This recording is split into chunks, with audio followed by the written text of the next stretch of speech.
Classic Android user. Classic. Ruining it for everybody. I don't even know why I'm jumping up. Why? And we need to recognize that. We need to keep that before us today, and stuff. You know, they said, how much of you winning is mental? Revelation.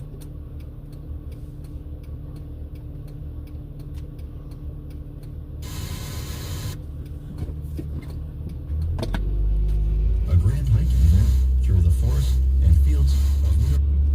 That's something we're going to do and concentrate on that. And it's very fascinating because one of their star players, she's 6'7", but quite a shooter, star player. She had very much an issue with mental problems, and she was very much welcomed back as a person, who she was, and made to feel welcome. So a lot of that.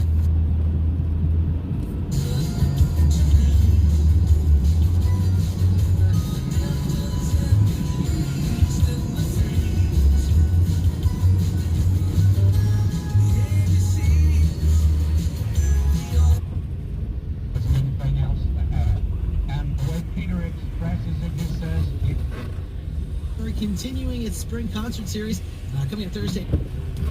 Plays them right at 521 Troy Schenectady Road. The new State of Mind in Albany is at 351 Southern Boulevard. That's 9W next to Popeyes, right off exit 23. Big on flavor, big on comfort, and big on value. The 99 restaurants, $14.99 big deal meals are now available every day, all day. So hurry in today or every day for our juicy chopped sirloin. You've gotta love the nines. Across Vermont, different customers need different things from their car dealership. Some need a truck that's ready for work during the week and ready for a weekend full of adventures to be had. Some need capability for snow, mud, dirt roads, and everything Vermont throws their way. Some just want a truck that's dependable, comfortable, and built to handle everyday life. But they all come to Alderman's Toyota for the same reasons. Easy and competitive best upfront pricing. Friendly professional people who listen, help you find the right vehicle without the pressure. And what many customers call the best car buying experience they've ever had. Lease it for $309 per month for 3 years, 30,000 miles with $58.50 down plus first payment, tax, and dealer fees. A truck built for Vermont roads from a dealership Vermont drivers trust. Different customers all receiving the same great experience. To make that appointment easy. Smarter environmental policy, protecting our land while supporting logging, tourism, and local jobs. From Lewis and St. Lawrence counties to Oneida County, Anthony will stand with dairy farmers, protect Medicare reimbursement, and fight for local healthcare providers. And in Glens Falls, Constantino will work hard for downtown revitalization funding. While Democrats push their national agenda, Anthony Constantino is focused on the real issues that matter here. He's funding his own campaign, no special interests, and he'll fight for you.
jd.com/events for info. Cheers.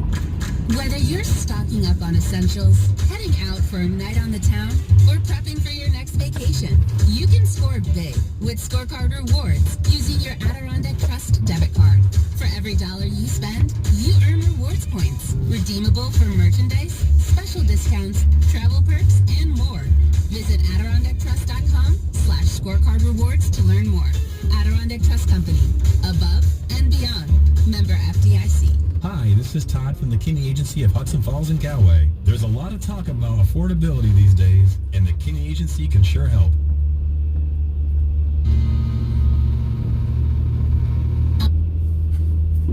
Word on, how you gonna, I don't know, maybe with a lot of force you can stick a tooth.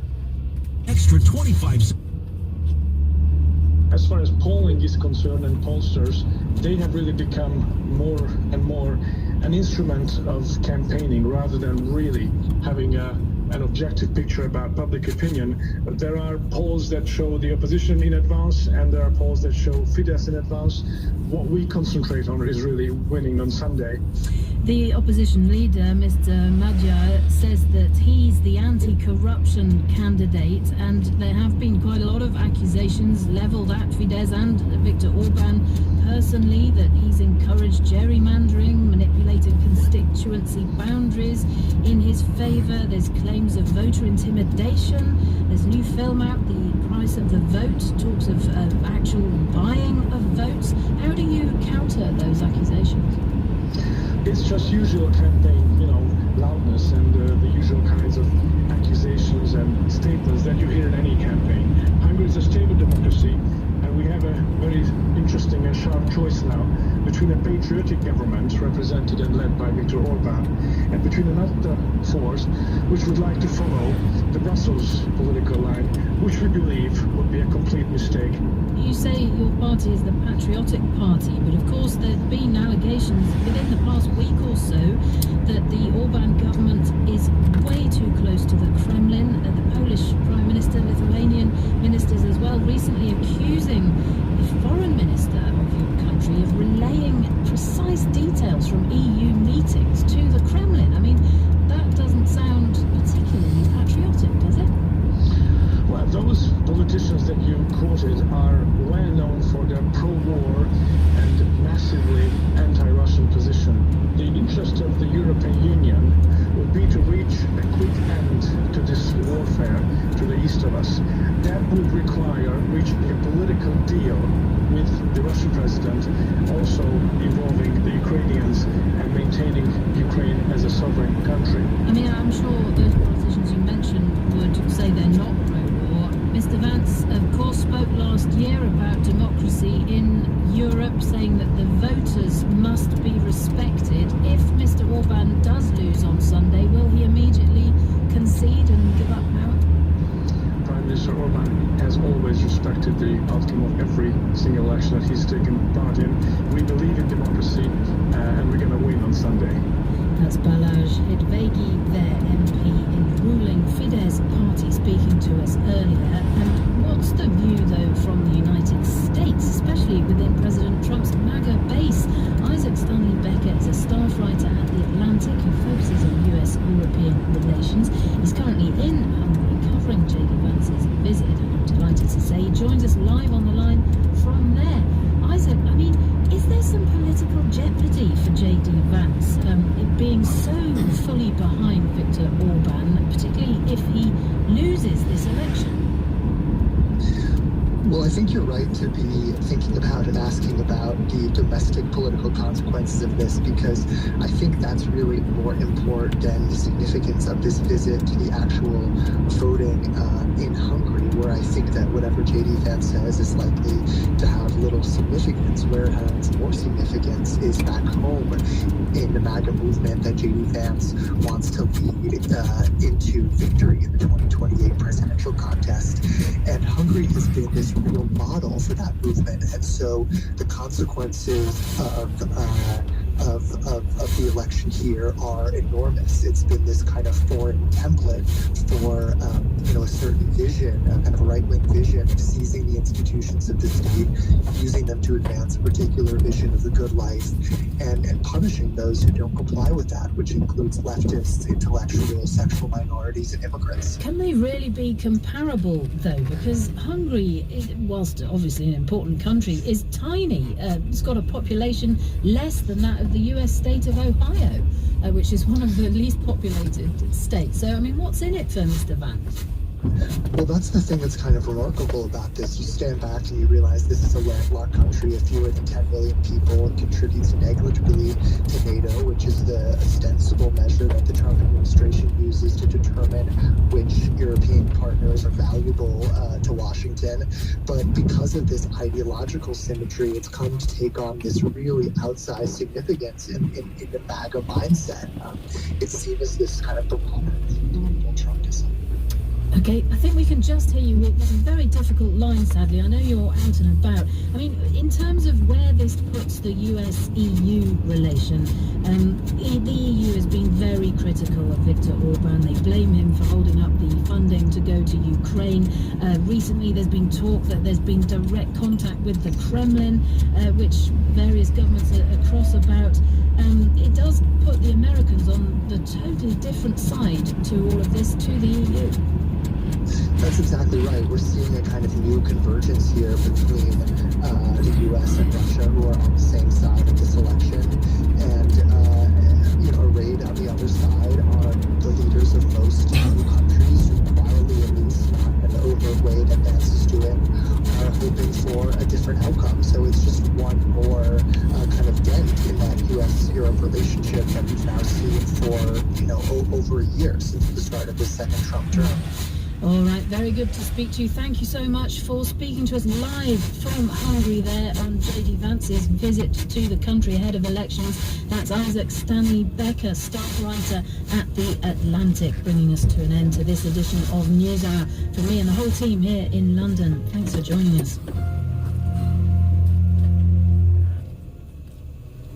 It's a minute before 10 o'clock on this Tuesday morning. 1A is just ahead. Hope you can stay with us. And have you ever wondered what it's like to be a kid governor and how press conferences work?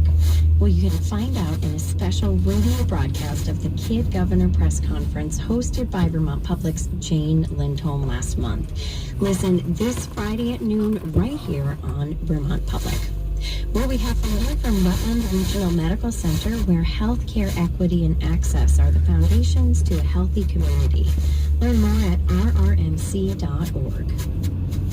This is Vermont Public, 88.5 WVPA St. Johnsbury, 94.3 WBTN FM Bennington, 89.5 WVPR Windsor, 88.9 WVBA Brattleboro, 107.9 WVPS Burlington, Montreal, 88.7 WRBT Rutland, and on the Vermont Public mobile app.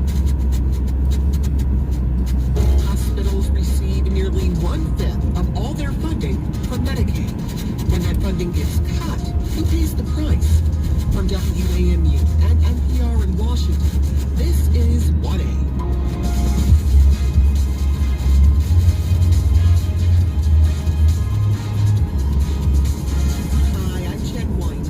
Report from the progressive think tank Public Citizen predicts that more than 400 hospitals are at risk of closing or reducing services due to Medicaid cuts and President Trump's big spending bill. That report also says states like Connecticut, California, New York, and Massachusetts could see more than a quarter of their hospitals shutter or roll back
markets that the U.S. has hit previously, and the officials stressed the U.S. did not hit oil infrastructure, which is the most important part of the island. President Trump has previously threatened to seize control of the island and the oil facilities, but at this point, there's no indication of that. NPR's Greg Miley reporting. Police in Istanbul say there was a gunfight outside Israeli consulate today. One suspect is dead. 2 Turkish police officers are injured. Israel had already withdrawn diplomats from Turkey after the war against Iran started. Chris Garrett reports from Istanbul. 3 attackers approached the Israeli consulate in a busy financial district of Istanbul. Gunshots rang out as police fired back. Istanbul Governor Davutoglu told reporters that 2 of the suspects were injured and taken into custody. A 3rd died at the scene. The Turkish Minister of the Interior wrote on the social media platform X that the suspects had driven to Istanbul from a nearby city, and that one of them had ties to an organization that, quote, exploits religion. Israel's Ministry of Foreign Affairs said the consulate was not staffed at the time of the attack. Frontier News and Joel Hussein in Istanbul. Stocks moved lower this morning as crude oil prices climbed to their highest level in almost 4 years. B.R. Scott Mercer reports the Dow Jones Industrial Average slipped about 330 points in early trading. The disruption of energy supplies caused by the U.S. war with Iran has pushed domestic crude oil prices to their highest level since 2022, following Russia's invasion of Ukraine. Gasoline prices rose another 2 cents overnight. AAA says the average price at the pump is now $4.14 a gallon. Orders for long-lasting manufactured goods fell 1.4% in the month leading up to the war. That was largely due to a sharp drop in orders for jet airplanes. Not counting transportation products, durable goods orders were up in February. And activist investor Bill Ackman wants to buy Universal Music Group. Ackman's offering $64 billion for the label, which is home to acts including Taylor Swift and Bad Bunny. Scott Horsley, NPR News, Washington. On Wall Street, the Dow is again down about 320 points. You're listening to NPR. Support for NPR comes from NPR stations. Other contributors include the Lemelson Foundation, working to harness the power of invention and innovation to accelerate climate action and improve lives around the world.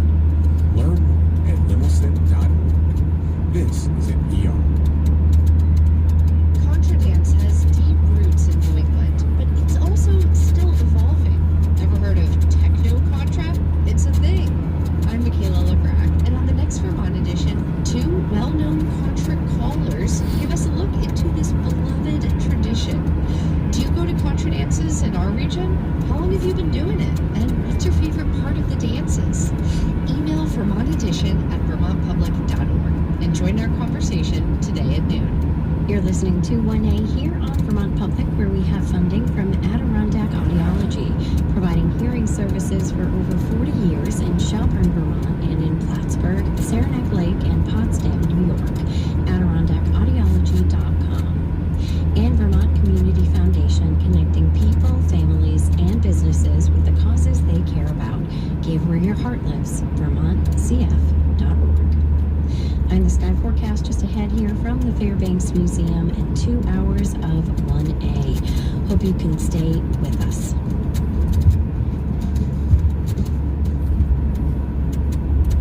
From the Fairbanks Museum in St. Johnsbury, this is the Eye on the Sky weather update. Snow showers yesterday, concentrated over the higher terrain, have become more widespread today as weak low pressure tracks through New York and then right across northern New England this afternoon, producing some light accumulations, perhaps 4 or more on the mountains, followed by clearing tonight as chilly high pressure builds in. That high delivers sunshine and somewhat milder readings tomorrow afternoon, a warming trend that brings us 50s Thursday, 50s and 60s Friday. The forecast details, snow showers spreading northeast, tapering off south this afternoon, by evening north, up to an inch in the valleys of the tree on the hills, a few breaks of sun west and south later in the day. Cold, highs from 30 to 40 north to south. Becoming clear and cold tonight, lows teens to low 20s, 10 in the colder mountain valleys. Tomorrow, sunshine, not as cold, lighter winds, 40 to 50 north to south. I'm meteorologist Mark Green with an eye on the sky.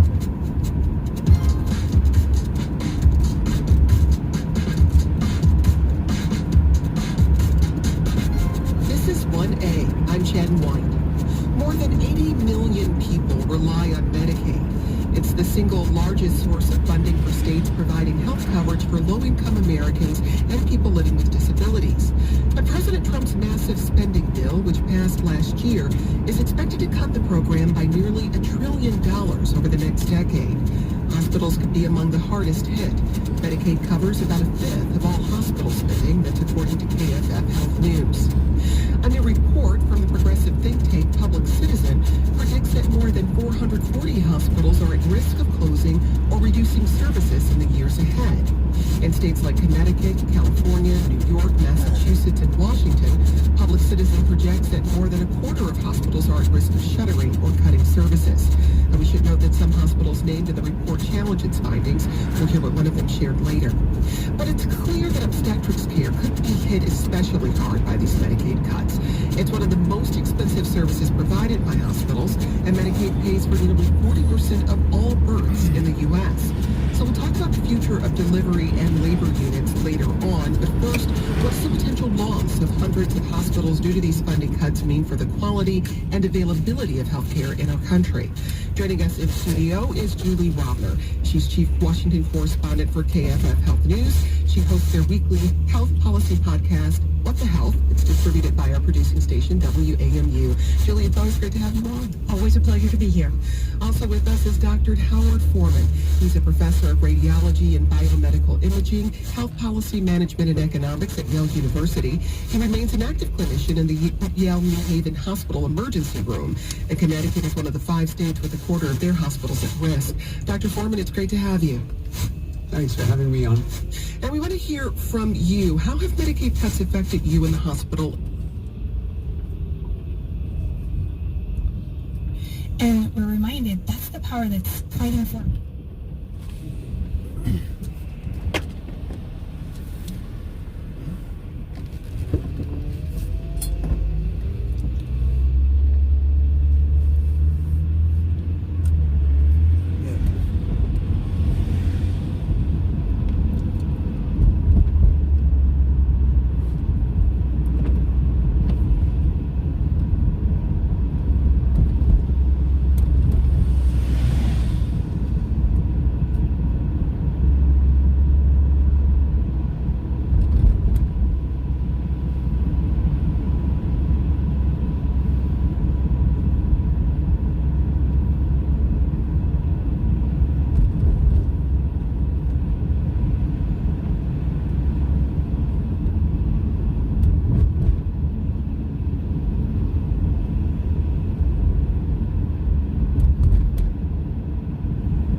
button-down shirt. I wake up, I brush my teeth, and I leave. I'm telling you. Word, that is A-OK. Do you hear? I'm affiliated with, and I do cover. The rural DI to IT in just a few months at My Computer Career. Prepare for a high-demand career. They're probably not measuring it. I would argue you're not.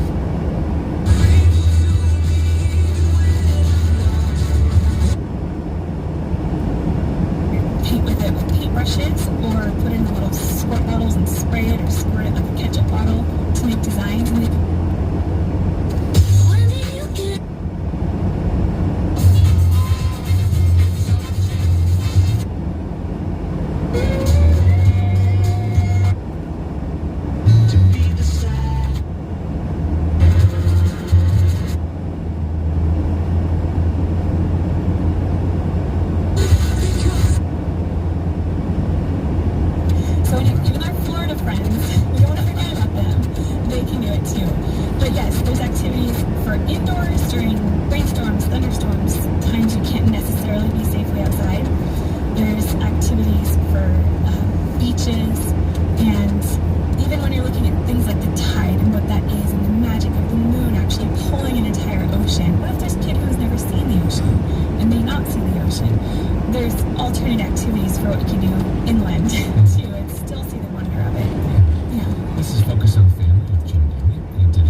And, I mean, there's no more powerful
there's not a lot of hope that this is going to plug much of the hole. Although there is a lot of, there are a lot of good programs, and states have been working very hard to come up with their applications to get parts of this money so that they can do a better job providing health care, which it was in a problematic state even before these cuts.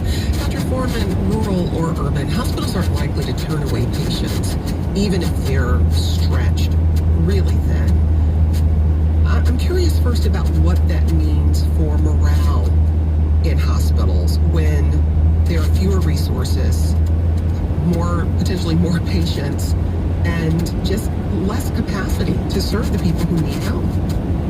Yeah, and pointedly more undercompensated or uncompensated patients. So you're bringing in more volume, but you're not bringing in the payments that cover their cost of care, which means it has to get covered somewhere else in the hospital, which means hospitals will either pursue something that is profitable, which is fine. It may be cancer care, it may be joint replacements, but it's not serving the immediate acute needs of the community. As we mentioned, stroke care, trauma care, cardiovascular care, acute abdominal emergencies, and wait times go up. And when wait times go up, it means delayed care goes up as well.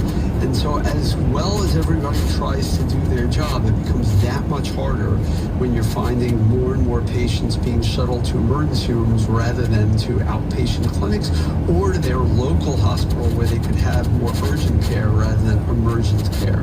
And what does that in turn mean for the quality of care patients receive? Well, we would hope the quality of care doesn't go down, but the reality is that when you're trying to force more work on fewer people, your quality of care can and probably does suffer. And that affects everybody. It doesn't affect just the Medicaid patients or just the uninsured patients. It affects everybody. And it means that the individual who usually would go to the emergency room for emergent care may be dissuaded from going to the emergency room because the 3-hour wait seems too long, and they wait at home till the next day when they might be able to see their private physician, but that might be too late. There's so many ripple effects from this that are not being contemplated here that do have adverse consequences for the entire population. Well, Julie, we've also talked about the American shortage of nurses. The American Nurses Association says, look, we have a nursing staffing crisis right now. The shortage is projected to continue for more than a decade. It's higher in rural areas. They're not finding enough people to sort of fill that pipeline to get more nurses into our healthcare system. So how will these cuts exacerbate just that staffing piece of this issue?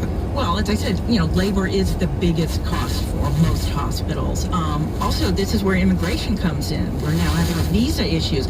Many of our nurses come from other countries. Many of our doctors come from other countries, too. The administration is making it more difficult for health professionals to immigrate to this country, and foreign doctors and nurses are the ones who are more likely to end up in these rural areas because people educated here, and U.S. citizens mostly would rather be in the cities and the suburbs, unless they're from those rural areas. So that you will see sort of an overabundance, if you will, of these foreign medical professionals in these further flung areas. And if it's harder for them to get here from the other countries where they've been trained, that's another issue that, follows on of this big ripple effect. We're talking to KFF Health News Chief Washington Correspondent Julie Rovner and Radiology and Health Policy Professor Dr. Howard Foreman. I'm Jen White. You're listening to 1A. We got this email from David who says, I'm very fortunate to be in Cleveland where we have 3 major hospital systems, and I have personal transportation and family support, and I am finally on Medicare. Even given all that, trying to get an appointment sometimes takes 4 months or more. As a social worker, my clients often have much more difficulties in accessing health care. The big thing is that we shouldn't be deciding on policy only based on how it affects ourselves. It's a much bigger problem with wider impacts, and it's a system that has been in crisis for many years. Well, health subsidies that reduce the cost of health insurance under the Affordable Care Act expired earlier this year, so that's meant higher health costs for at least 20 million Americans.